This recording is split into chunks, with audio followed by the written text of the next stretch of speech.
Hello प्यारे दोस्तों, कैसे हो आप सब। यार बहुत बहुत माफ़ी चाहूँगा। पिछले एक महीने से मैंने अपने चैनल पे कोई भी वीडियो नहीं बनाई है और इसकी वजह थी क्योंकि मेरा एक महीने से एग्ज़ाम चल रहा था यार, ख़त्म ही नहीं हो रहा था एग्ज़ाम।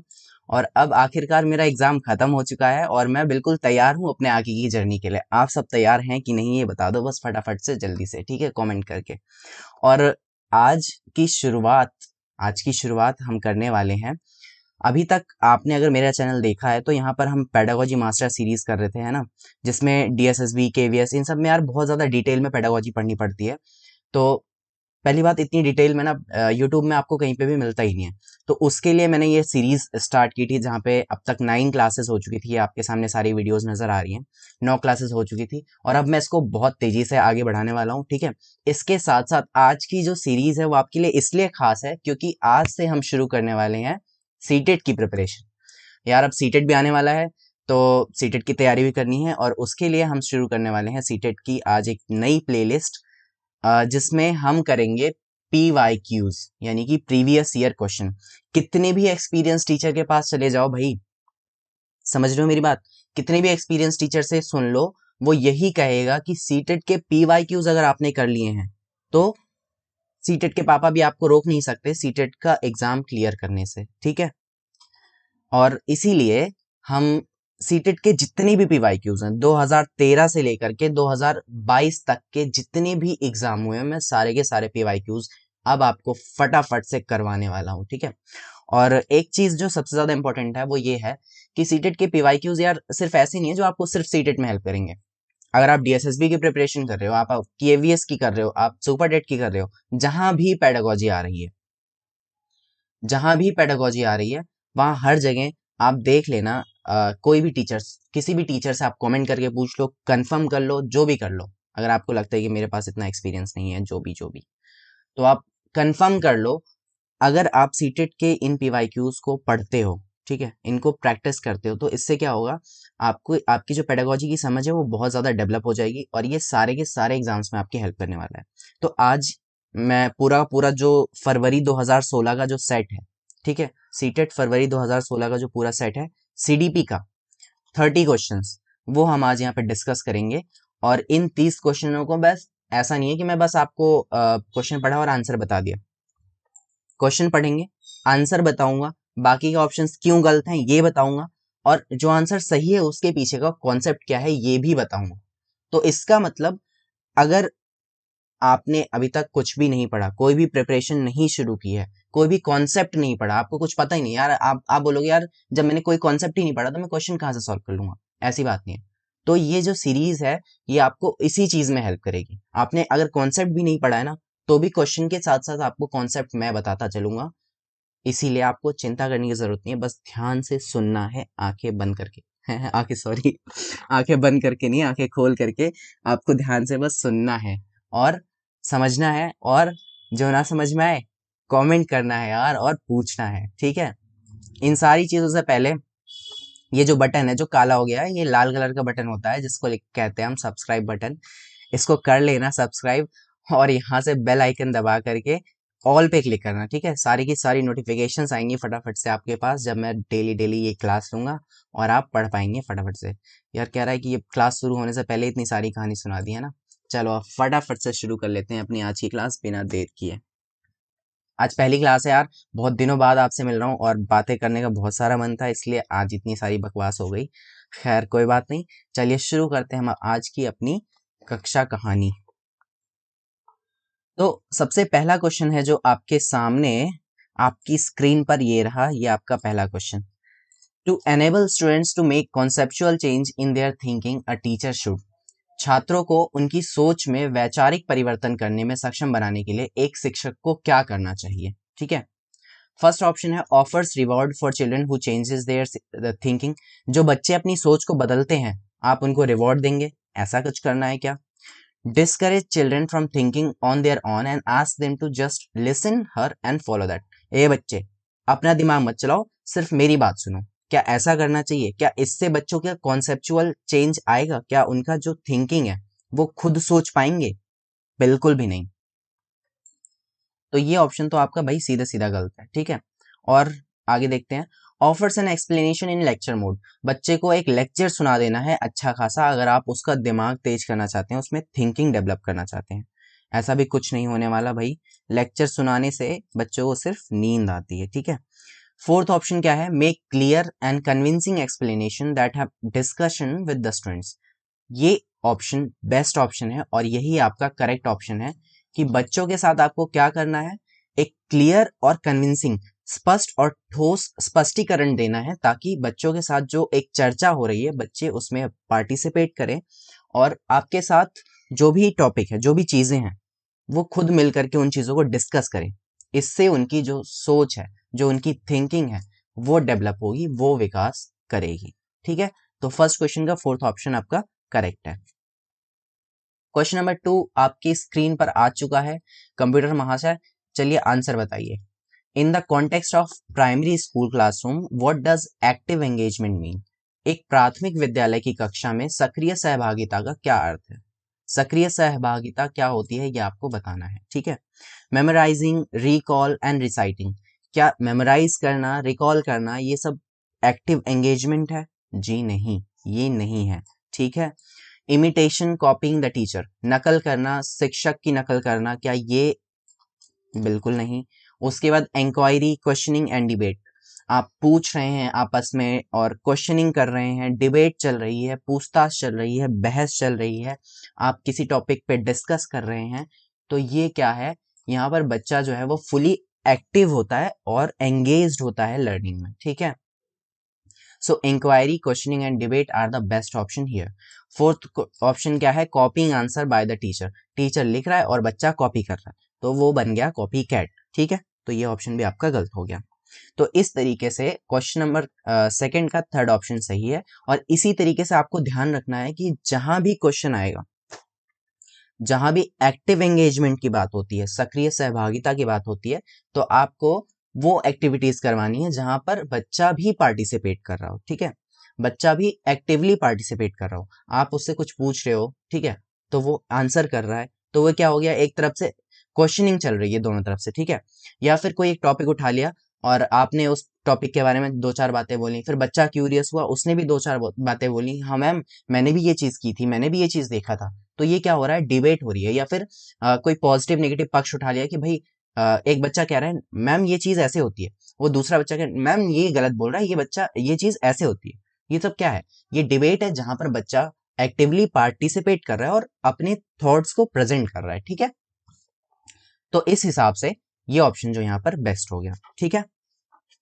क्वेश्चन नंबर थर्ड है, children are the most creative when they participate in an activity. बच्चे जो हैं वो सबसे ज्यादा रचनात्मक कब होते हैं, जब वो गतिविधि में भाग लेते हैं। अब कौन सी गतिविधि है,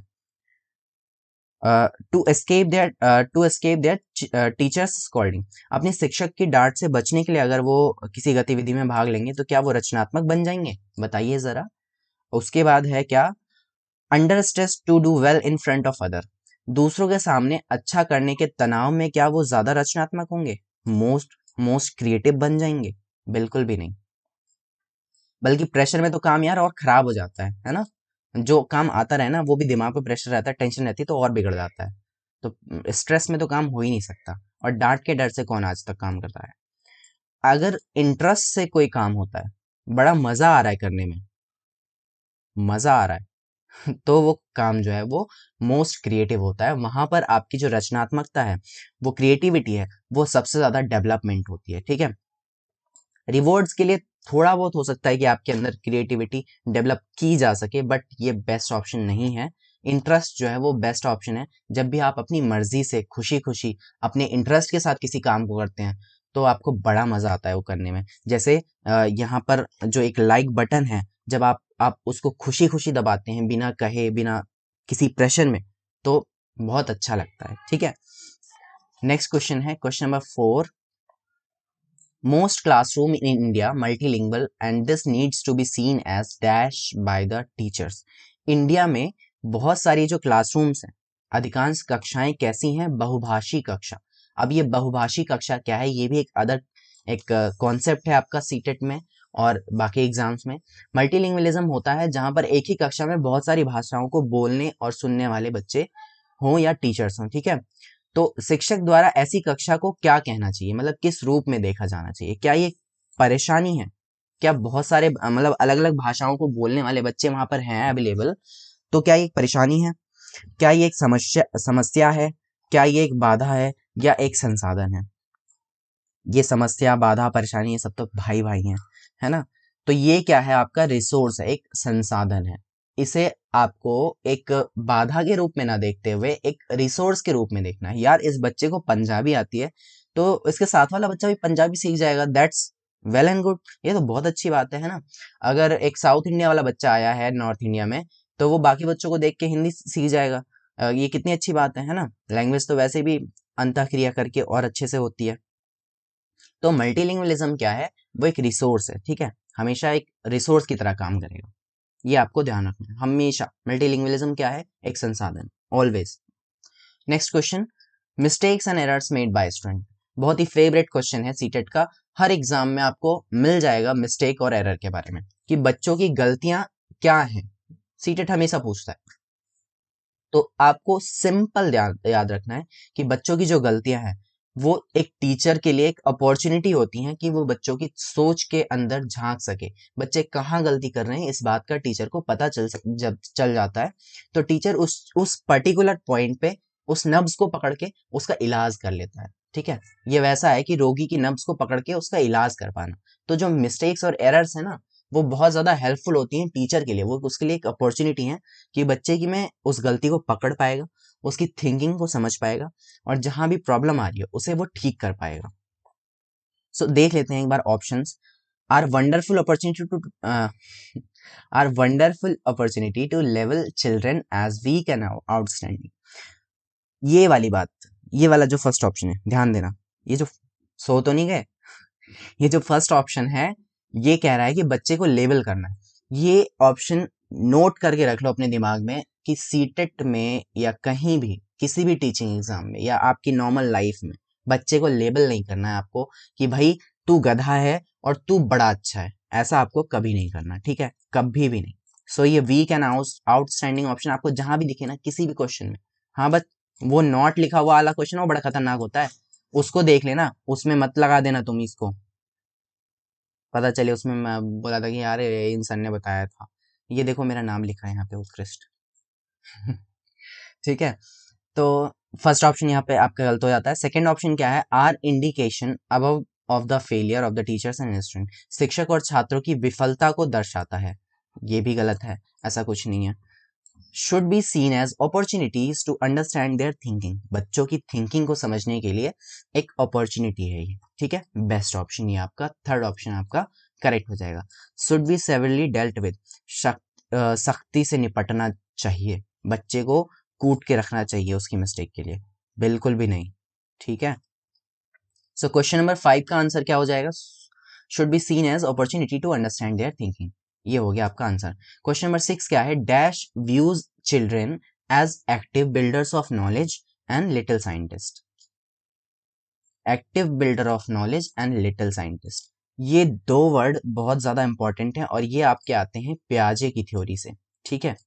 पियाजे की एक थ्योरी है जो सीटेट में आपके आनी ही आनी है 100%। अगर आपने सीटेट की प्रिपरेशन अभी जस्ट स्टार्ट की है ना, तो 3-4 चीजें मैं आपको बता रहा हूँ, स्किनर, पियाजे, पैवलॉव, और एक बंदा है वाइगॉत्स्की, है वाइगॉत्स्की नाम है उनका, वाइगॉत्स्की, SKY, ठीक है? वाइगॉत्स्की, पियाजे, स्किनर, वाइगॉत्स्की और कोलबर्ग, ये 3-4 बंदे ऐसे हैं ना, ये फिक्स हैं। अगर आपने सीटेट की प्रिपरेशन अभी जस्ट शुरू की है, अभी जस्ट, सबसे पहले जाकर के इनको देख लो, सबसे पहले। और सीटेट के अलावा जितने भी एग्जाम है कहीं पीछा नहीं छोड़ने वाले, शुरू से अंत तक मैं बता रहा हूँ। तो इन 4-5 चाचा नाना को ना सबसे पहले पढ़ लो, सबसे पहले, ठीक है? तो व्यूज, अब यहाँ पे क्वेश्चन क्या कह रहा है, क्वेश्चन देख लेते हैं। Dash views children as active builders of knowledge and little scientist.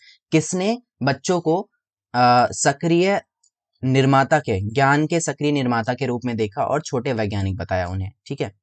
Question ये कह रहा है, क्वेश्चन कह रहा है कि किसने बच्चों को एक्टिव बिल्डर्स ऑफ नॉलेज बताया और लिटिल साइंटिस्ट बताया, तो वो थे हमारे पियाजे सर, ठीक है?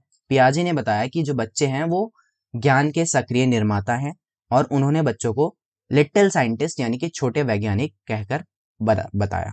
ठीक है, तो अभी मैंने जो आपको 3-4 नाम बताए हैं, स्किनर, प्याजे, वाइगोत्स्की और कोहलबर्ग, इन्हें अभी जाके पढ़ लेना अगर सीटेट की प्रिपरेशन अभी स्टार्ट करिए, और अगर पहले से कर रहे हो ना तो फिर आपको पता ही होगा कि ये कितने इंपॉर्टेंट है। इन्होंने कॉपीराइट खरीद रखा है सीटेट का। मजाक कर रहा हूँ। क्वेश्चन नंबर 7 है, चाइल्ड सेंटर्ड पेडागोजी मीन्स, बाल केंद्रित शिक्षा शास्त्र का अर्थ क्या है? ठीक है, giving moral education to the children, बच्चों को मोरल एजुकेशन देना। Asking the children to follow and imitate the teacher, teacher की नकल करना, मतलब बच्चों को बोलो कि टीचर्स की नकल करो। ये वाला ऑप्शन जहां भी मिल जाए ना, ऐसे ऐसे काटा मार देना इस पे। ठीक है, giving primacy to children's voice and their active participation, बच्चों की आवाज और उनकी सक्रिय भागीदारी को प्राथमिकता देना।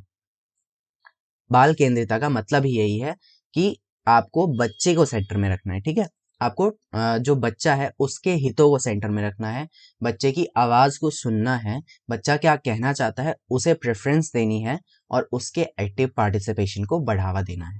ठीक है, सो इस क्वेश्चन का जो ऑप्शन है, बेस्ट ऑप्शन, वो थर्ड ऑप्शन है, जहां पर क्या है कि आपको बच्चे की आवाज को आगे बढ़ाना है और उसकी सक्रिय भागीदारी को सुनिश्चित करना है। Letting the children be totally free, बच्चे को पूरी तरह से छोड़ दो, जा भाई तू अपनी जी ले जिंदगी, ये सब नहीं करना। क्वेश्चन नंबर 7 का आंसर यही है। चाइल्ड सेंटर पेडागोजी का मतलब है कि आपको बच्चे की एक्टिव पार्टिसिपेशन करानी है। ठीक है, क्वेश्चन नंबर 8 क्या कह रहा है? A teacher can help the children to process a complex situation, एक टीचर, एक शिक्षक बच्चों को एक जटिल स्थिति को संभालने में मदद कर सकता है। कैसे?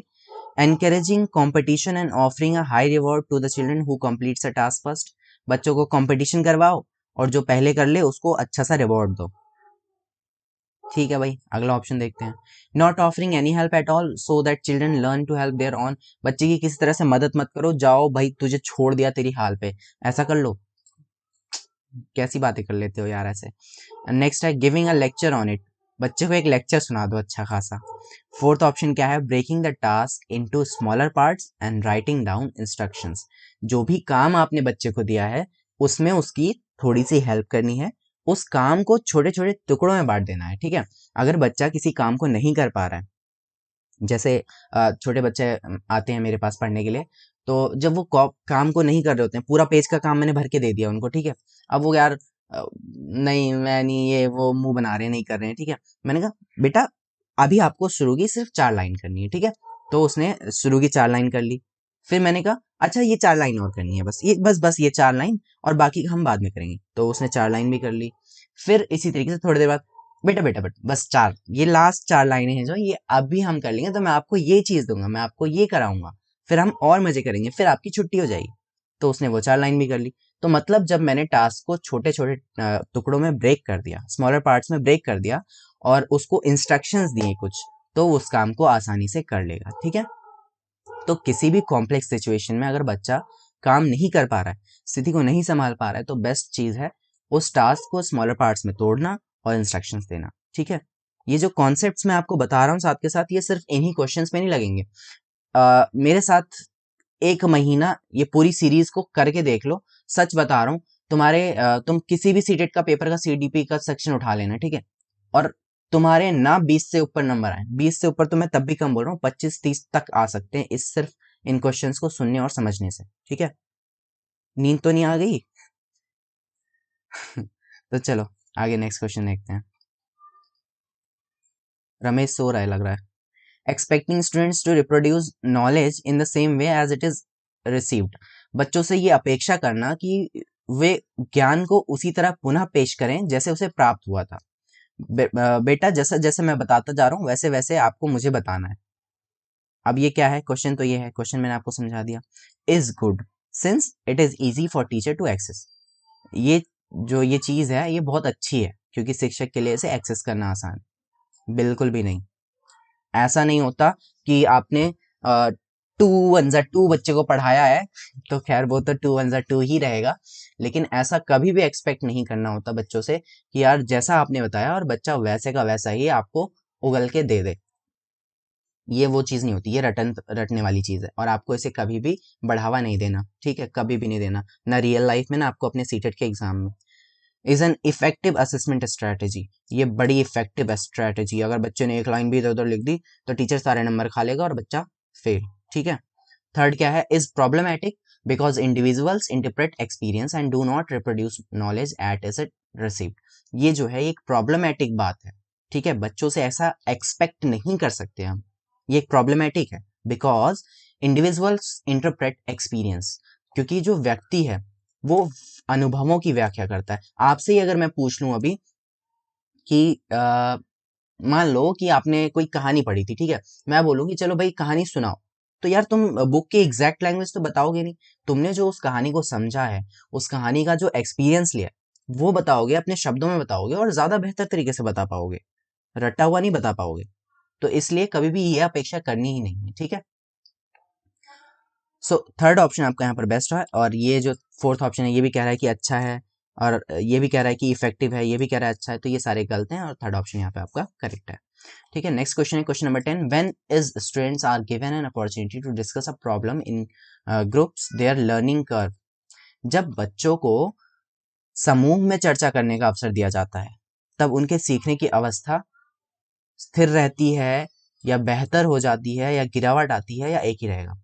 तो आपको अब अगेन एक बात ध्यान रखनी है कि जो भी नॉलेज है, ठीक है, जो भी नॉलेज है वो तब ज़्यादा बेहतर तरीके से डेवलप होती है जब बच्चे ग्रुप्स में डिस्कस करते हैं।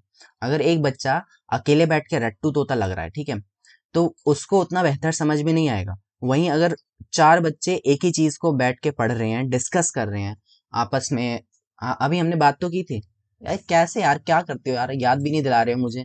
अभी हमने डिस्कस किया था ना कि जब भी डिस्कशन होता है, जब भी इंक्वायरी होती है, जब भी क्वेश्चनिंग होती है, तो वहाँ पे जो लर्निंग कर्व है वो अप जाता है, बेटर होता है और बहुत अच्छे से बच्चा सीख पाता है, ठीक है, लर्निंग जो है वो बेहतर हो जाती है, ना कि स्थिर रहती है या गिरावट आ जाता है या एक ही रहेगा, ऐसा कुछ भी नहीं, ठीक है।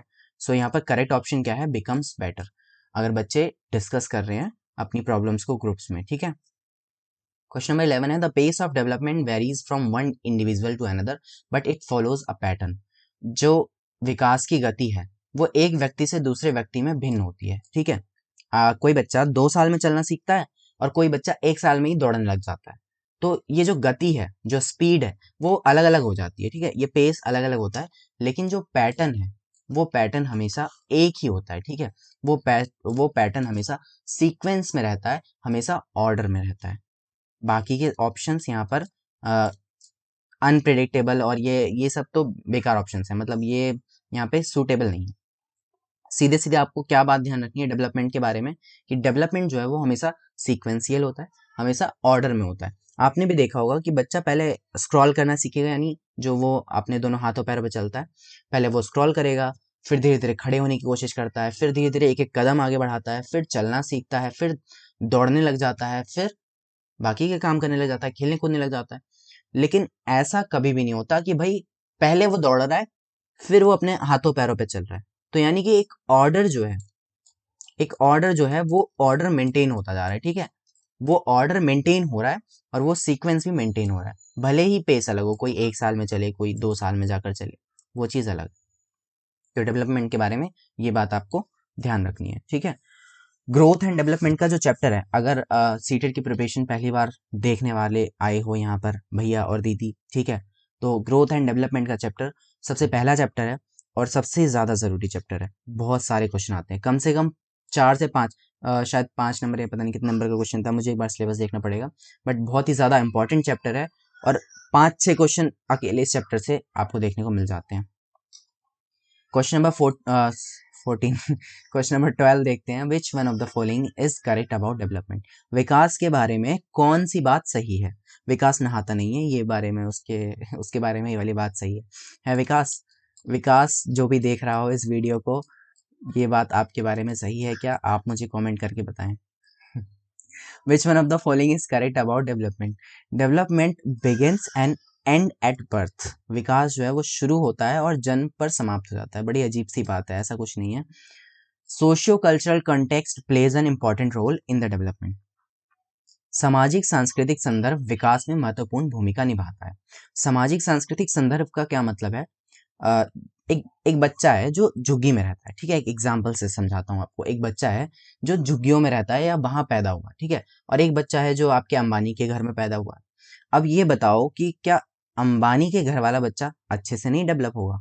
क्या उसका विकास ज़्यादा अच्छे से नहीं होगा? क्यों?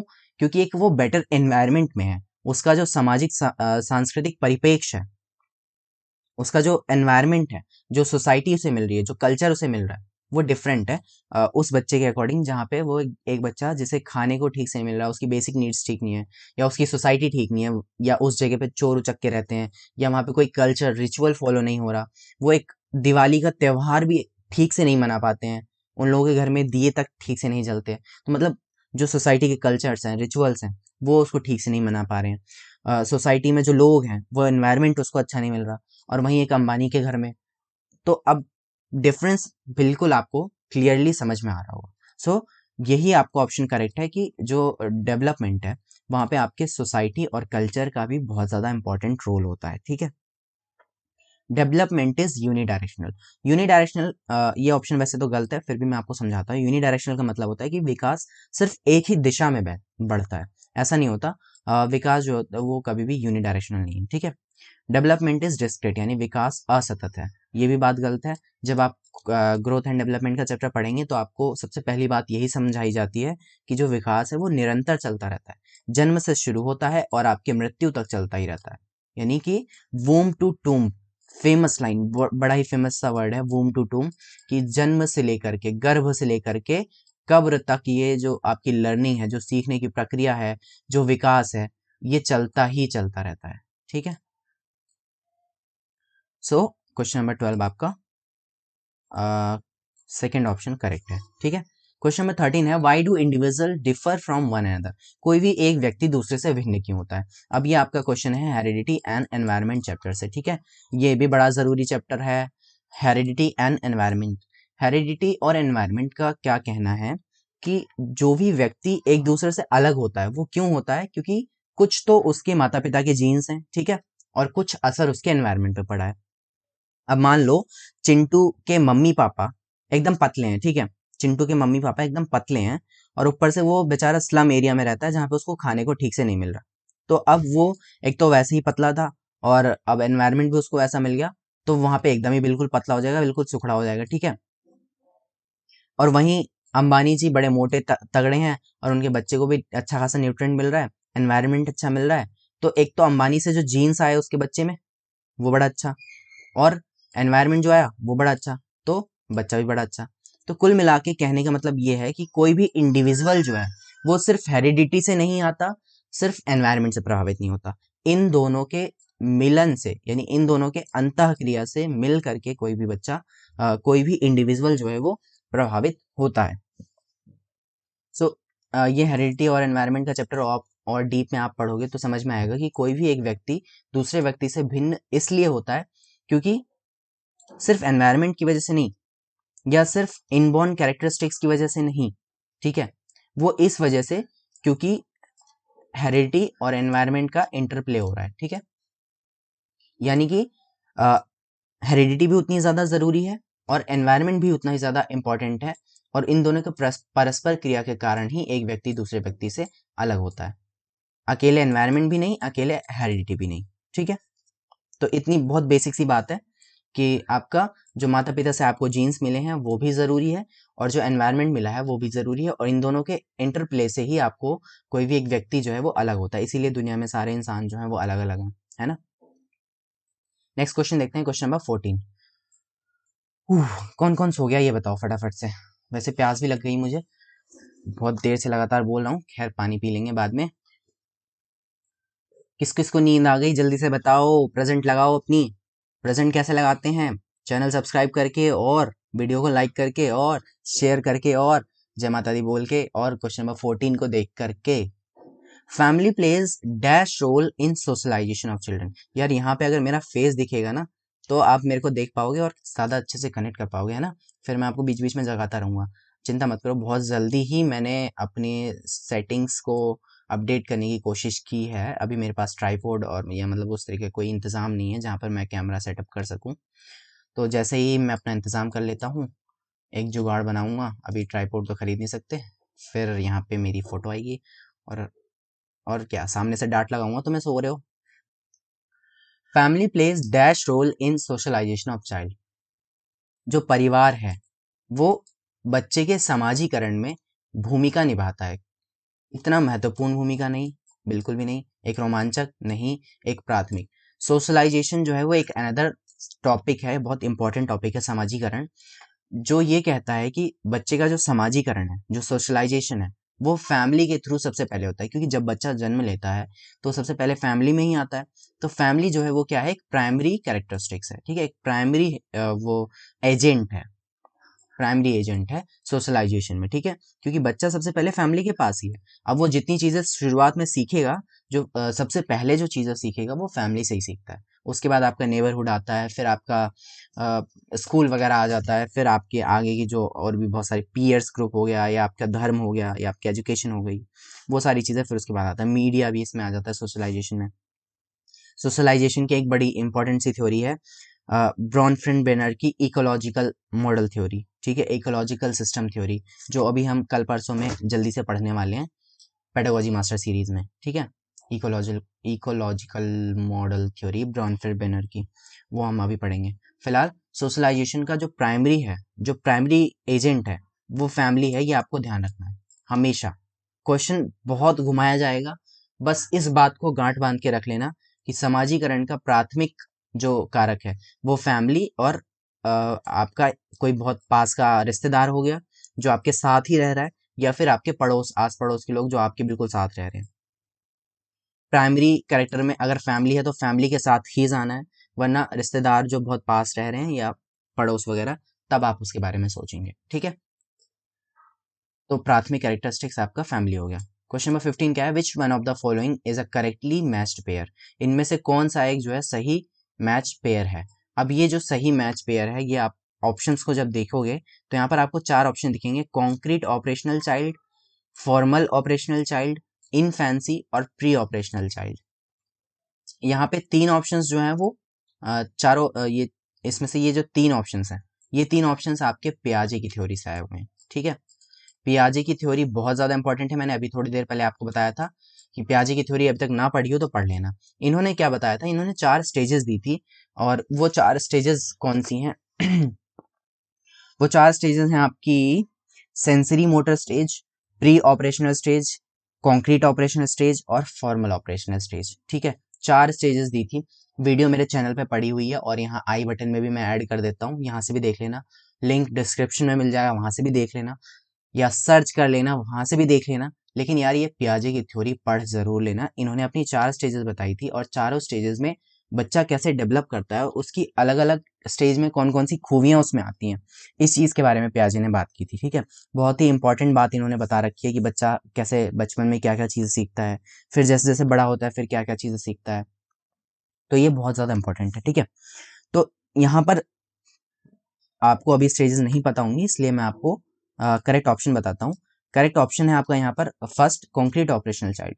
अब ये जो स्टेज है ये आपकी तीसरी स्टेज है, ठीक है, पियाजे की तीसरी स्टेज है, जिसमें बच्चा जो होता है वो एबल हो जाता है, सक्षम हो जाता है संरक्षण और वर्गीकरण में। बच्चे को अगर किसी चीज़ के बारे में बताया जाए कि मान लो ये, अगर मैंने उसके सामने 4 इस तरह के शेप्स रख दिए, तो वो इन शेप्स को क्लासीफाई कर लेगा, यानी इन शेप्स को बता लेगा कि भाई ये वाला जो शेप है वो एक ट्रायंगल है, ये वाला जो शेप है वो एक सर्कल है, और ये वाला जो शेप है वो एक स्क्वायर है। मतलब वो इन तीनों शेप्स को अलग कर सकता है, ठीक है। सीरिएशन आ जाता है, बेसिकली इसको सी सी एस के नाम से जानते हैं, इस वाली स्टेज की कैरेक्टरिस्टिक्स को। सी मीन्स क्लासिफिकेशन, यानी इन सबको क्लासीफाई कर पाएगा। उसके बाद कंजर्व कर पाएगा, यानी संरक्षण कर पाएगा। वर्गीकरण, संरक्षण और सीरिएशन, यानी कि ऑर्डर में मेंटेन कर लेगा। ये सब बच्चा कर सकता है इस वाली स्टेज के दौरान, कॉन्क्रीट ऑपरेशनल के दौरान। फिर भी एक बार पियाजे की थ्योरी भी मैं वैसे दोबारा भी पढ़ाने वाला हूँ। अब चैनल पे दोबारा से हम प्रैक्टिस करेंगे, सारी थ्योरीज को पढ़ेंगे। रुको ज़रा सब्र करो लेकिन उससे पहले अगर आपको पढ़ना हो तो यूट्यूब से पढ़ लेना, या जहाँ से आपकी इच्छा हो। नेक्स्ट क्वेश्चन आपका क्या कहता है, a child says clothes dry faster in sun. एक बच्चा कहता है कि कड़े धूप में, मतलब कपड़े जो हैं वो धूप में जल्दी सूखते हैं। और ये उसकी समझ के बारे में क्या बता रहा है, ये आपको बताना है। क्या है, उसकी सिंबॉलिक थॉट्स को बता रहा है, प्रतीकात्मक विचारों को दर्शा रहा है, क्या उसके अहंकारी सोच यानी ईगोसेंट्रिक या अहम वाक को, अहम सोच को दर्शा रहा है, या कॉज एंड इफेक्ट कारण और प्रभाव को दर्शा रहा है, या फिर रिवर्सिबल थिंकिंग को दर्शा रहा है। तो यहाँ पे रिवर्सिबल थिंकिंग जैसा कुछ तो हो नहीं रहा, धूप की वजह से कपड़े सूख रहे हैं, तो यहाँ पर कारण और प्रभाव दर्शाया जा रहा है, ठीक है, कॉज एंड इफेक्ट। बाकी के ऑप्शंस आपके गलत हैं, और करेक्ट ऑप्शन क्या है आपका, third option, cause and effect. Next question है, अकॉर्डिंग टू पियाजे, देख रहे हो सिर्फ एक सेट मैंने उठा के रखा है, 2016 का सिर्फ एक सेट उठा कर रखा है, और इस सेट में तीसरी बार पियाजे अंकल आपके पास आए हैं मिलने, तीसरी बार। तो इसलिए अभी जाके पढ़ लेना, बता रहा हूं दोबारा से। अकॉर्डिंग टू पियाजे, children's thinking differ in dash from adults in dash. अब पियाजे ने एक और महत्वपूर्ण बात बताई थी कि जो बच्चे हैं वो बड़ों के जितना ही सोचते हैं, ठीक है। एक 4 साल का आपका बच्चा आपके बराबर ही सोचता है, बस उसके सोचने का तरीका अलग है, उसके सोचने का प्रकार अलग है। हो सकता है वो अपने गुड्डे गुड़िया के बारे में सोच रहा हो, अपने खाने पीने के बारे में सोच रहा हो, अपने मम्मी पापा के बारे में सोच रहा हो, और आपके पास सोचने के लिए और भी बहुत सारी चीजें होंगी। तो दोनों के सोच में, मतलब सोचने की जो प्रकार है, जो जो चीजें आप सोच रहे हैं वो अलग अलग हो सकती हैं, लेकिन वो बच्चा भी उतना ही सोचता है जितना कि एक बड़ा व्यक्ति सोचता है। ऐसा किसने कहा था, ऐसा कहा था पियाजे ने, ठीक है। सो यहाँ पर ऑप्शन में क्या आएगा कि जो बच्चे की सोच है वो प्रकार में अलग हो सकती है, लेकिन मात्रा में सेम होती है, ठीक है, मात्रा में एक व्यक्ति में सेम होती है। ये हिंदी वाले क्वेश्चन को मैंने वो किया था, ट्रांसलेट किया था। अगर इसमें आपको कुछ मिस्टेक लगे इस वाले क्वेश्चन में पर्टिकुलरली, तो इसे इंग्लिश को ज़्यादा प्रेफरेंस देना आप, ठीक है। इंग्लिश वाले क्वेश्चंस आपके डायरेक्टली मैंने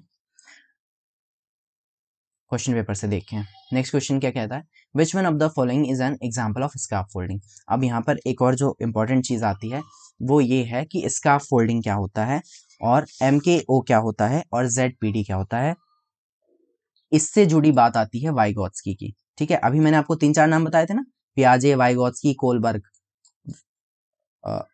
देख रही यार, ये माउस से लिखने में बहुत टाइम लग जाता है।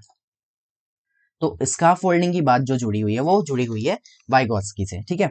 अब वाइगॉत्स्की क्वेश्चन क्या कहता है कि निम्न में से इसको स्कार्फ फोल्डिंग को हिंदी में कहते हैं मचान या फिर पाड़, ठीक है। तो क्वेश्चन कह रहा है निम्न में से कौन सा मचान का उदाहरण है। तो स्कार्फ फोल्डिंग की बात करते हैं हमारे वाइगॉत्स्की, और वाइगॉत्स्की मतलब स्कार्फ फोल्डिंग होता क्या है ये मैं आपको पहले बता देता हूँ। स्कार्फ फोल्डिंग का मतलब है कि जहां भी बच्चे को प्रॉब्लम आ रही है, या जहां जो भी लर्नर है, ठीक है, जो भी लर्नर है जब वो सीख रहा है, जब वो चीजों को ग्रहण कर रहा है, उसे जहां भी प्रॉब्लम आ रही है वहां पर उसे कुछ संकेत देना, या फिर स्कार्फ फोल्डिंग का मतलब होता है टेम्परेरी हेल्प, ठीक है। यानी कि जब तक जरूरत है बस तब तक उसे थोड़ी सी मदद दे देना, और जैसे ही वो कैपेबल हो जाए, जैसे ही वो अपने काम को करने लग जाए, फिर आप उस मदद को हटा लीजिए।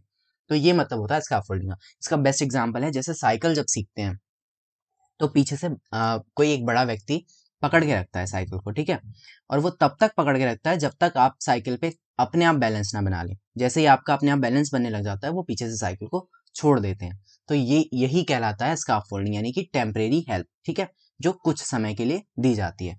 तो अब आपको बताना है कि इसमें से कौन सा एग्जाम्पल जो है स्कार्फ फोल्डिंग का बेस्ट एग्जाम्पल है जो उसको बताता है। फर्स्ट ऑप्शन है giving prompts and cues, asking question at critical junction. संकेत देना और महत्वपूर्ण अवसरों पर प्रश्न पूछना। देख क्वेश्चन ऑप्शन 2 है giving motivational lecture to student, बच्चे को मोटिवेशनल लेक्चर देना, इसकी कोई जरूरत नहीं है बच्चे को, ठीक है। इसका मतलब होता है स्कार्फ फोल्डिंग का मतलब कोई लेक्चर देना, कोई एक्सप्लेनेशन देना, ये सब नहीं होता। मतलब आप उसको एक हेल्प दे रहे हैं, ठीक है।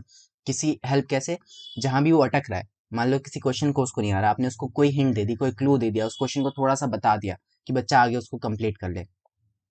तो ये चीज है बेसिकली स्कार्फ फोल्डिंग, ठीक है। ऑफरिंग एक्सप्लेनेशन, एक्सप्लेनेशन नहीं देनी है आपको, आपको मोटिवेशन लेक्चर नहीं देना, आपको रिवॉर्ड नहीं देना, आपको क्या देना है, उसको हेल्प देनी है, ठीक है। उसको क्यूज देने हैं, आप उसको क्वेश्चन पूछेंगे, आप उसको कुछ ना कुछ क्लू देंगे ताकि वो ज़्यादा बेहतर कर पाए या कोई ना कोई संकेत देंगे या थोड़ी सी हेल्प देंगे, तो ये चीज़ कहलाती है स्काफोल्डिंग। क्वेश्चन नंबर 19 क्या है? According to Vygotsky, Vygotsky uncle आपके दूसरी बार आ गए हैं। वाइगोत्स्की भी इंपॉर्टेंट है, मैंने आपको बता दिया।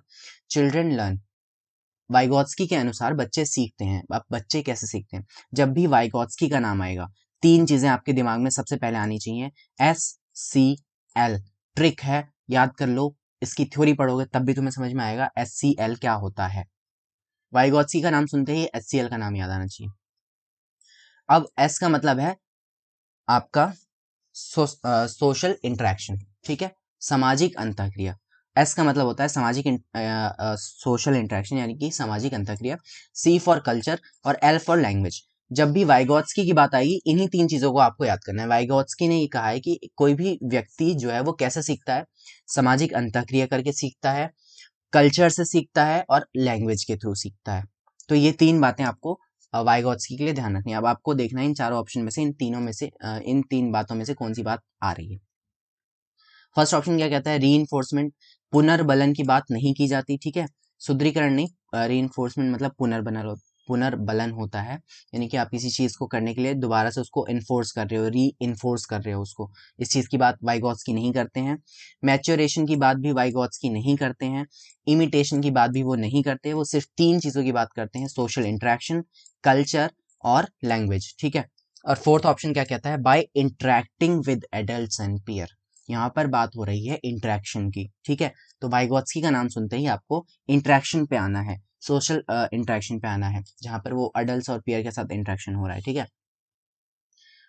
कल्चर के बारे में बात हो रही है, कल्चर पे आना है आपको, लैंग्वेज पे आना है। तो ये सिर्फ तीन बातें याद रखनी है वाइगोत्स्की के बारे में, सोशल कल्चर और सोशल इंटरेक्शन, कल्चर और लैंग्वेज। इसके अलावा इन्होंने वो ZPD, MKO और स्काफोल्डिंग दी थी, वो तीनों, तो वो जब आप थ्योरी पढ़ोगे और अच्छे से समझ में आ जाएगा। और आई बटन में वो भी ऐड कर दिया है मैंने, नीचे डिस्क्रिप्शन में भी वाइगोत्स्की की थ्योरी का लिंक है, वो भी पढ़ लेना। अब आगे आपके तीसरे अंकल कोलबर्ग, पियाजे, वाइगोत्स्की और कोलबर्ग, ये तीनों के तीन तिगड़ी जो है सीटेट एग्जाम में 100% आपको कम से कम बता रहा हूं 7-8 क्वेश्चन पूरे पेपर में मिला करके मिल जाएंगे इन तीनों के, ठीक है। बहुत इंपॉर्टेंट है, पहली बार पढ़ रहे हो ना तो सबसे पहले ये तीनों थ्योरीज पढ़ लो जा करके। अब कोलबर्ग की थ्योरी किस चीज पे बेस्ड है, ये क्वेश्चन आपको ये कह रहा है। कोलबर्ग ने दिया है, क्या दिया है कोलबर्ग ने? The stages of cognitive development, क्या संज्ञानात्मक विकास के चरण बताए हैं, या शारीरिक विकास के चरण बताए हैं फिजिकल डेवलपमेंट के, या भावनात्मक विकास के चरण बताए हैं, संवेगात्मक चरण, इसको संवेगात्मक भी कहते हैं, या फिर नैतिक विकास के चरण बताए हैं। तो मैं आपको बता देता हूं कि कोलबर्ग ने स्टेजेस ऑफ मोरल डेवलपमेंट के बारे में बताया है, नैतिक विकास के चरण दिए हैं उन्होंने एक कहानी बताई थी, हाइंस डिलेमा, ठीक है। हाइंस डिलेमा में उन्होंने ये बताया था कि एक व्यक्ति है जिसकी जो वाइफ है वो बीमार होती है, हॉस्पिटल में होती है, और अब उसके पास पैसे नहीं होते हैं इलाज के लिए, उसको शायद कोई दवाई चाहिए होती है। अब वो दवा सिर्फ एक मेडिकल स्टोर पे मिलती है, और वो दवा बहुत ज़्यादा महंगी है, ठीक है, बहुत ज़्यादा महंगी है, और सिर्फ एक मेडिकल स्टोर पे मिलती है। तो अब यहाँ पर हाइंस क्या करेगा, कैसे उसका जो मोरल है, उसका जो नैतिक मूल्य है, वो कैसे काम करेंगे, वो क्या चुनेगा, क्या वो दवा को चुरा लेगा, या कहीं से पैसों का जुगाड़ करेगा, या पैसों की चोरी करेगा, मतलब यही जो उसकी कंडीशंस हैं, इन्हीं कंडीशंस के बारे में कोलबर्ग बात करते हैं, ठीक है। इसी को आधार बना करके उन्होंने कुछ स्टेजेस दी हैं व्यक्ति के पर्सनैलिटी के बारे में, उसके मोरल डेवलपमेंट के बारे में, ठीक है। तो कोलबर्ग की थ्योरी वो जो है वो मोरल डेवलपमेंट को लेकर के है, हाइंस डिलेमा इसमें आता है, बहुत फेमस है। नेक्स्ट क्वेश्चन है question number 21, which one of the following situation is illustrative of child centred classroom, बाल केंद्रित कक्षा का इनमें से कौन सा एक उदाहरण है, ये आपको बताना है, ठीक है। A class in which the teacher dictate and student ask to memorise, जब भी मेमोराइज की बात होगी बिल्कुल 100% ध्यान रखना, मेमोराइज को आपको कभी भी बढ़ावा नहीं देना है, ठीक है। A class in which text book is the only resource, child centred class में ना कभी भी टेक्स्ट बुक सिर्फ एक ओनली रिसोर्स नहीं होती, टेक्स्ट बुक तो एक छोटा सा जरिया है जिसका यूज कर लेते हैं, ठीक है। एकमात्र एक संसाधन है, एकमात्र संसाधन नहीं। डिफरेंस क्या है कि जो पाठ्य पुस्तक है वो एक संसाधन है, पढ़ाने में उसका यूज किया जाता है, लेकिन एकमात्र संसाधन नहीं है, उसके अलावा भी बहुत सारे संसाधन है। सो ये ऑप्शन भी गलत हो गया। थर्ड ऑप्शन क्या है? A class in which the students are sitting in group and teacher takes turn to the group and each group, अब देखो यहाँ पर बात हो रही है कि ग्रुप्स की, एक क्लास जिसमें बच्चे जो हैं वो ग्रुप्स में बैठे हैं और टीचर एक एक करके सारे ग्रुप्स में जा रहा है। अभी हमने थोड़ी देर पहले भी ये बात डिस्कस की थी कि जहाँ भी पीयर लर्निंग हो रही है, जहाँ भी बच्चे आपस में सीख रहे हैं, ग्रुप डिस्कशन हो रहा है, वो होती है चाइल्ड सेंटर क्लास। वहाँ पे बच्चों का ध्यान रखा जाता है, वहाँ पे बच्चे ज़्यादा बेहतर तरीके से एक्टिवली पार्टिसिपेट करके सीखते हैं। तो इसलिए क्वेश्चन नंबर 21 का थर्ड ऑप्शन बेस्ट लग रहा है। फोर्थ ऑप्शन भी पढ़ लेते हैं एक बार। A class in which the behaviour of students is govern by the reward and punishment the teacher would give them. एक ऐसी कक्षा जहाँ पर बच्चों का जो व्यवहार है वो टीचर के द्वारा दिए जा रहे पुरस्कारों और दंडों पर निर्भर करता है कि भाई अगर तूने गलत किया तो तेरी कुटाई होगी और तूने अच्छा किया तो तुझे टॉफी मिलेगी। बच्चे सिर्फ इसी चीज लिए अच्छा कर रहे हैं क्योंकि उनको टॉफी मिलेगी, या बच्चे इसलिए नहीं बुरा कर रहे हैं क्योंकि उनको मार पड़ेगी।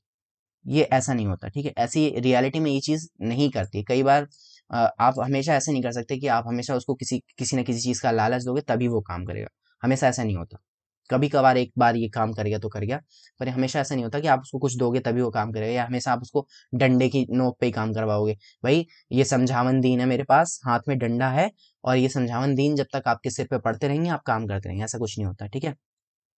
तो सिंपली आपको क्या याद रखना है कि टीचर सेंटर, सॉरी वो, हाँ, ये जो फोर्थ ऑप्शन है वो टीचर सेंटर क्लास हो जाएगी।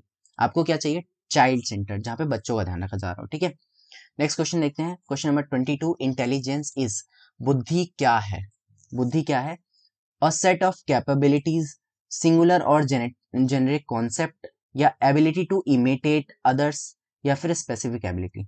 ये एक विशिष्ट क्षमता है, ऐसा कुछ भी नहीं है कि ये कोई एक बहुत ही खास चीज है बुद्धि, या फिर दूसरों की नकल करने की क्षमता, ये भी बुद्धि नहीं है। जो इंटेलिजेंस है वो बेसिकली क्या होता है?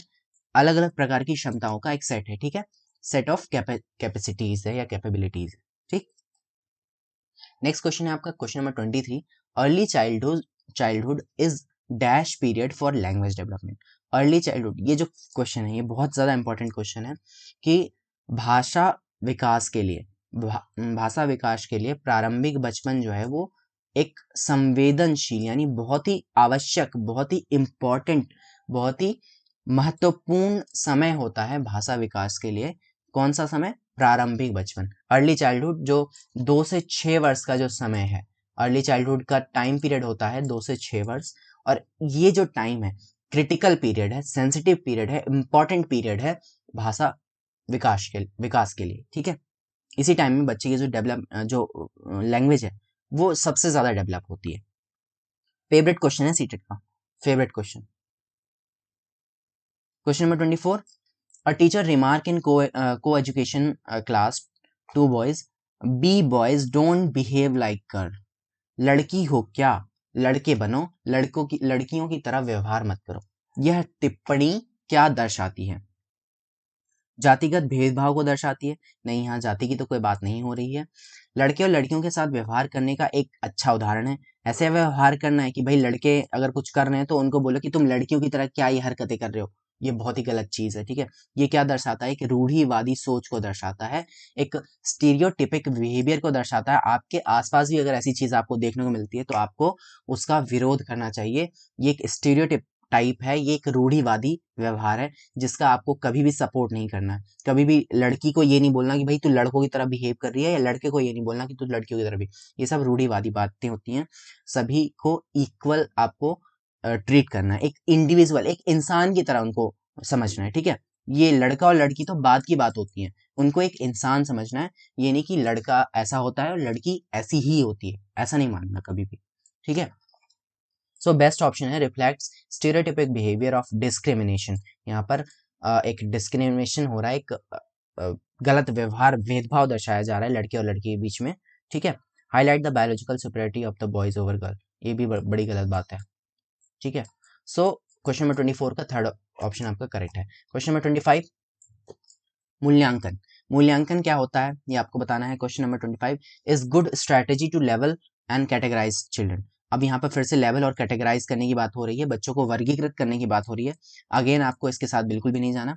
Should actively promote competitive spirit among student, बच्चों में कॉम्पिटिटिव स्पिरिट को बढ़ावा देना है। ये भी कोई बहुत अच्छी चीज नहीं है, ठीक है। बच्चों में प्रतिस्पर्धा की भावना को बढ़ाना, मतलब उनके अंदर कुछ हद तक ये भावना होनी चाहिए, ताकि वो बेहतर कर पाएं। पर कभी भी ऐसा नहीं है कि आप उनके बीच में हमेशा कंपटीशन लड़ाए रखें ताकि ये मुझसे आगे ना निकल जाए, मार धाड़ वो सब चलता है, वो ऐसा ऐसा कुछ नहीं करना, ठीक है। Should generate tension and stress, ये भी एक नेगेटिव वर्ड है, टेंशन और स्ट्रेस ऐसा कुछ नहीं है। फोर्थ ऑप्शन क्या है, is a way to improve learning, assessment से आपको पता चलता है कि प्रॉब्लम कहाँ है और उसके थ्रू आप जो लर्निंग है जहाँ पर प्रॉब्लम आ रही है आप उसको इम्प्रूव कर सकते हैं, ठीक है। तो असेसमेंट का मतलब क्या है कि एक तरीका है जिससे आप सीखने में सुधार करने का अवसर आपको मिलता है। क्वेश्चन नंबर 26, सिर्फ 4 क्वेश्चन और बचे हैं। जो लोग सो रहे हो वो लोग जग जाएं, और जो लोग नहीं सो रहे हैं वो बहुत अच्छी बात है अगर आप मन लगा के इस टाइम में भी पढ़ रहे हैं, क्योंकि यार अब आपके सामने केवीएस की वैकेंसीज आने वाली हैं, डीएसएसपी की वैकेंसीज आने वाली हैं, और ये सारे क्वेश्चंस आपको 100% 100% जल्दी यूपी टेट के क्वेश्चंस भी मैं डिस्कस करवाऊंगा। 100% ये आपको वहां पर हेल्प करेंगे, ठीक है। सिर्फ सीटेट में ही नहीं मदद करने वाले। और हाँ, अकेले अकेले मत पढ़ते रहना, आपका कोई दोस्त हो तो उसको भी शेयर कर देना। विच one of the following statement best describe inclusion, inclusion inclusive education, ये भी बहुत ज्यादा इंपॉर्टेंट टॉपिक है, समावेशन। अब कह रहा है कि इनमें से कौन सी स्टेटमेंट जो है वो समावेश को दर्शाती है, इंक्लूजन को दर्शाती है। It is believe that, inclusion का मतलब बता देता हूँ एक बार मैं पहले आपको, एक ऐसा वातावरण जहां पर प्रत्येक बच्चे को समाहित किया जाए, चाहे वो किसी भी प्रकार से अलग हो या ना हो, या उसकी कुछ क्वालिटीज अलग हो, या उसका, या वो किसी तरीके से इंडिविजुअल इंडिविजुअल डिफरेंस हो, लेकिन फिर भी सबको आपको एक एनवायरनमेंट में, वो भी अलग अलग एक एक बच्चे पर ध्यान देना है, अलग अलग बच्चे की नीड के अकॉर्डिंग उनको ध्यान देना है। किसी, मान लो एक बच्चा है जो चल नहीं सकता तो उसके लिए स्कूल में रैंप होना चाहिए, ठीक है। एक बच्चा है जो देख नहीं सकता तो उसके लिए टेक्टाइल मटेरियल जिसको छू करके वो पढ़ सके, तो यानी वो होता है इंक्लूजन, ठीक है। जब हर एक बच्चे की नीड को ध्यान में रख करके उसको पढ़ाया जाए, उसको समावेश किया जाए, उसको ध्यान में रखा जाए, ठीक है। अब ऑप्शंस पढ़ो फटाफट से और मुझे बताओ कि कौन सा ऑप्शन सही है, ठीक है। बताओ जल्दी से, बताओ ना, पढ़ नहीं रहे हो। It is believe that some children can not learn at all, ऐसा माना जाता है कि कुछ बच्चे बिल्कुल सीख नहीं सकते। बिल्कुल नहीं, इंक्लूजन में ऐसा कुछ नहीं है। इंक्लूजन में आपको ये मान करके चलना है कि हर एक बच्चा सीख सकता है, हर एक बच्चे के अंदर सीखने की क्षमता है, ये आपको मान करके चलना है। It is the philosophy that all children have right to get equal education in a regular school system, यह एक विचार है, यह एक दर्शन है, सभी बच्चों को एक नियमित स्कूल प्रणाली में एक समान शिक्षा प्राप्त करने का अधिकार है, चाहे वह किसी भी तरह से अलग हो या भिन्न हो, ठीक है। किसी भी तरह का बच्चा है, सबको एक साथ एक बराबर शिक्षा मिलने का अधिकार है। It is philosophy that special children are special gift of God, ऐसा कुछ भी नहीं है कि कोई व्यक्ति, कोई एक बच्चा जो है वो स्पेशल गिफ्ट माना जाता है किसी भगवान का। यह माना जाता है कि बच्चों को उनकी क्षमताओं के अनुसार अलग करने की आवश्यकता है, ये तो आपको कभी करना ही नहीं है। सेग्रीगेट करने की बात जहां भी होगी वो चीज गलत है, ठीक है। सो बेस्ट ऑप्शन यहाँ पर क्या है कि सभी को इक्वल और इक्वल अपॉर्चुनिटी देनी है, इक्वल एक रेगुलर स्कूल में पढ़ने की। क्वेश्चन नंबर 27, और आपके पास 2 क्वेश्चन और बचे हैं। To cater the children from disadvantage background a teacher should, एक वंचित पृष्ठभूमि के बच्चे को कैटर करने के लिए, यानी उसको ध्यान में लाने के लिए, उसको कैटर करने के लिए क्या करना चाहिए एक शिक्षक को। Try to find out more about them and involve them in classroom discussion, उनके बारे में थोड़ा सा जानें, उनको जानने का प्रयास करें, उनको चर्चाओं में शामिल करें, और ठीक है, उनको चर्चाओं में शामिल करना है क्लास में। इसी तरीके से एक जो डिसएडवांटेज बच्चा है, जो एक शांत बच्चा है, एक डेप्राइड बच्चा है, एक वंचित बच्चा है, आप उसको कक्षा में शामिल कर सकते हैं, ठीक है। कैसे, उसके बारे में थोड़ा जानो, उसके साथ इमोशनल कनेक्ट करो, और उसकी बातों को सुनो, और उसको क्लास डिस्कशन में इन्वॉल्व करने की कोशिश करो। ये बेस्ट ऑप्शन है। उसके बाद बाकी के ऑप्शंस में भी नजर मार लेते हैं। Make them sit separately in the class, जाके क्लास के कोने में बैठ जाओ, बिल्कुल भी नहीं, बहुत गलत बात। नेक्स्ट क्या है, ignore them as they can not interact with other students, उनको अनदेखा कर दो, और कुछ नहीं बचा है करने के लिए। Give them a lot of written work, उन्हें ढेर सारा काम दे दो। मतलब ऑप्शंस कई बार ऐसे दे देता है कि आपको देख करके पता चल जाएगा कि बेस्ट ऑप्शन क्या है, ठीक है। एक बच्चे को कैटर करने के लिए बेस्ट ऑप्शन यही है कि आप उसके बारे में सुने, समझें, उसको जाने, ठीक है। विच one of the following behaviour is identifier of the children with the learning disability, learning disability का भी क्वेश्चन आता ही आता है सीटेट में, ठीक है। निम्नलिखित में से कौन सा व्यवहार सीखने की अक्षमता, यानी सीखने की अक्षमता जिससे पता चलती हो, इसमें से कौन सा ऑप्शन आपको ऐसा बता रहा है, ठीक है। एब्यूजिव बिहेवियर, बच्चा अगर घटिया व्यवहार करता है या घटिया का मतलब गाली ग्लौज वाले व्यवहार को दर्शाता है, तो क्या ये उसकी डिसेबिलिटी है? कोई बच्चा गाली देता है तो उसकी डिसेबिलिटी तो नहीं है। राइटिंग बी एज डी, कुछ बच्चे बी को डी लिखते हैं, वॉज को सॉ लिखते हैं। अब ये जो है ये एक प्रकार की डिसेबिलिटी है और इसे कहते हैं डिसलेक्सिया, ठीक है। Low attention span and high physical activity, low attention span ये भी एक प्रकार की डिसेबिलिटी होती है, बट यहाँ पर जो बेस्ट ऑप्शन है डिसेबिलिटी का वो ये है कि writing b as d and was as saw, ठीक है। फ्रीक्वेंट मूड स्विंग्स होना कोई डिसेबिलिटी नहीं है, ये हर एक व्यक्ति का नेचर होता है कि किसी किसी को इस तरह की चीजें होती हैं, ठीक है। तो writing B S D and was S so ये क्या है, एक लर्निंग डिसेबिलिटी है। और इस तरह के बच्चे जो होते हैं ना वो लिखते भी गलत हैं और पढ़ते भी गलत हैं, क्योंकि उनको ठीक से वो चीजें उल्टी नजर आती है। वो है ना वो ईशान अवस्थी तारे जमी पर, उसे था ये, देखा था ना कैसे अक्षर सारे, अगर आपने मूवी देख रखी होगी, सारे अक्षर उसको ऐसे नाचते हुए नजर आते थे। तो ये है वो चीज, ठीक है, वो थी एक लर्निंग डिसेबिलिटी। और child who can see partially, second last question है, जो सो रहा है ना अब से भी उठ जाओ, और जो छोड़ के जा रहा है ना वो पढ़ लो चुपचाप से, क्योंकि तुम्हारे पेपर आने वाले हैं। A child who can see partially, एक बच्चा जो आंशिक रूप से देख सकता है, should not be given education since it is not of any use to him, जो एक बच्चा जो ठीक से देख नहीं पा रहा है उसे एजुकेशन देनी ही नहीं चाहिए। बड़ी अच्छी बात है ना। Need to be put in a separate, उसे अलग से रखो, ये भी कोई ढंग की बात नहीं है।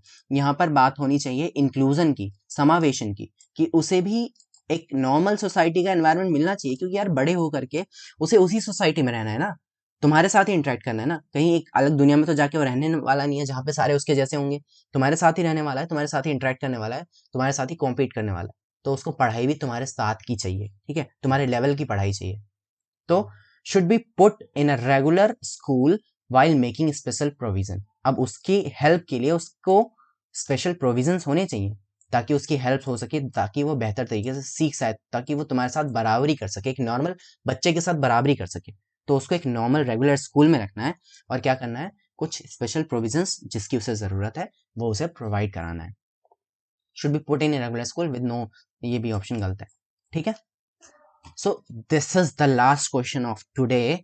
पूरी इतनी देर से मैंने आपको इतने सारे कॉन्सेप्ट समझाए यार, ऐसे अगर आपने सिर्फ पांच पेपर भी कर लिया तो 100% कह रहा हूँ, सीटेट का कोई सा भी पेपर उठा के देख लेना, तुम्हारे 25 से ज्यादा के ज्यादा नंबर आने वाले हैं, 25 से ऊपर नंबर आएंगे कोई से भी, अगर सिर्फ 5 क्वेश्चन पेपर मेरे साथ सॉल्व कर लिए तुमने तो, ठीक है। लास्ट क्वेश्चन क्या है, लर्निंग, सीखना। सीखना क्या है, has very little connection with emotions, सीखने का इमोशंस के साथ बहुत थोड़ा सा रिश्ता है, बहुत कम संबंध है। Is independent of learners emotion, emotion का कोई फर्क ही नहीं पड़ता सीखने पे, ये तो बड़ी गलत बात है। कैसे नहीं पड़ता अभी समझाता हूँ मैं। Is influence by the learner emotion, यहाँ पर करेक्ट ऑप्शन जो है वो यही है कि जो सीखना है वो भावनाओं से प्रभावित होता है। अब इसका एग्जाम्पल मैं आपको बताता हूँ। यार जिस दिन आपका मूड खराब होता है, मान लो घर में लड़ाई हो गई, ठीक है, आपके अंदर कैसी भावनाएं आ रही हैं, आपका मन उदास है और आप सर दर्द हो रहा है, मान लो हेडेक हो रहा है बहुत ज्यादा, ठीक है। तो अब ऐसे इमोशंस में, ऐसी भावनाओं में क्या आप कुछ सीख पाएंगे? क्या आप जब टेंशन में आप कुछ नया सीख पाते हैं? तो सिंपली जो हमारे इमोशंस हैं वो हमारी लर्निंग को इफेक्ट करते हैं। जिस दिन आपका मूड बड़ा अच्छा होगा ना, उस दिन आपकी पढ़ाई भी बड़ी अच्छी होगी। तो लर्निंग जो है वो इन्फ्लुएंस होती है आपके भावनाओं से। तो ये थे आज के आपके 30 क्वेश्चंस। एक बार दोबारा से एक चीज मैं आपको याद दिला देता हूँ कि यहाँ कोने में एक बटन आती है जिसको कहते हैं सब्सक्राइब बटन, उसको टच कर देना और उसके बाद होगा एक मैजिक, ठीक है। सो मिलते हैं नेक्स्ट वीडियो में। बिना टाइम पास किए खूब सारी पढ़ाई करते रहिए यार, बी सीरियस। अगर आप केवीएस की प्रिपरेशन कर रहे हैं, डीएसएसबी की प्रिपरेशन कर रहे हैं, सीटेट की प्रिपरेशन कर रहे हैं, किसी भी की प्रिपरेशन कर रहे हैं, ये जो प्रीवियस ईयर क्वेश्चंस हैं बहुत ज़्यादा इंपॉर्टेंट है, क्योंकि यहाँ पे मैं साथ के साथ आपको कॉन्सेप्ट्स भी एक्सप्लेन कर रहा हूँ। और इसी तरीके से 2016 का आज मैंने कराया है, 2013 से लेकर के 2021 तक के, 2022 तक के जनवरी में जितने भी एग्जाम हुए, जितने भी सेट हुए, पेपर 1 हो चाहे पेपर 2 हो, सब डिस्कस करूंगा मैं, और लगातार करूंगा, बहुत तेजी से करूंगा। चैनल सब्सक्राइब कर लेना, मेरे साथ जुड़ जाना और खूब सारी पढ़ाई करते रहना, अपना ध्यान रखना। बाय बाय, मिलते हैं नेक्स्ट क्लास में, तब तक अपना ख्याल रखिए।